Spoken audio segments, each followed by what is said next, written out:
জামিন হয়নি তৌহিদ আফ্রিদির, রিমান্ড শেষে কারাগারে।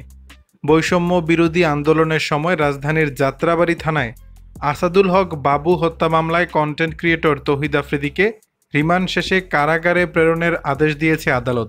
শনিবার ৩০ আগস্ট শুনানি সাপেক্ষে ঢাকা মেট্রোপলিটন ম্যাজিস্ট্রেট হাসিবুল্লাহ পিয়াসের আদালত এই আদেশ দেয়। এর আগে গত ২৫ আগস্ট বিকেলে শুনানির পর ঢাকা মেট্রোপলিটন ম্যাজিস্ট্রেট সারা ফারজানা হকের আদালত তৌহিদ আফ্রিদির ৫ দিনের রিমান্ড মঞ্জুর করেন। রিমান্ড আবেদন উল্লেখ করা হয়, তৌহিদ আফ্রিদি সামাজিক যোগাযোগ মাধ্যমে একজন আলোচিত কন্টেন্ট ক্রিয়েটর এবং মাই টিভির পরিচালক হিসেবে গুরুত্বপূর্ণ পদ থেকে জুলাই আন্দোলনের বিপক্ষে অবস্থান নিয়েছিল।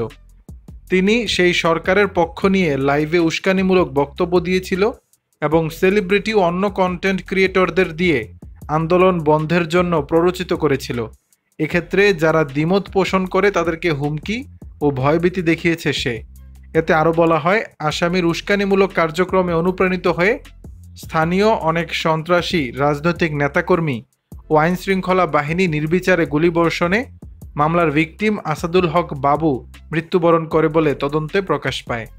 মামলার প্রকৃত ঘটনা, অজ্ঞাতনামা আসামিদের পরিচয় শনাক্তকরণ ও রহস্য উদ্ঘাটনের লক্ষ্যে আসামিকে নিবিড়ভাবে জিজ্ঞাসাবাদের জন্য ৭ দিনের রিমান্ড প্রয়োজন। আদালতে রিমান্ড শুনানির সময় রাষ্ট্রপক্ষের আইনজীবী শামসুদ্দোহা সুমন তৌহিদ আফ্রিদির বিরুদ্ধে হত্যায় সহায়তার অভিযোগ আনেন। এ সময় তৌহিদ আফ্রিদি কাঠগড়ায় দাঁড়িয়ে তার বিরুদ্ধে আনা অভিযোগ নাকচ করেন। দর্শক, বিষয়টি নিয়ে আপনাদের মতামত জানাবেন নিচের কমেন্ট বক্সে।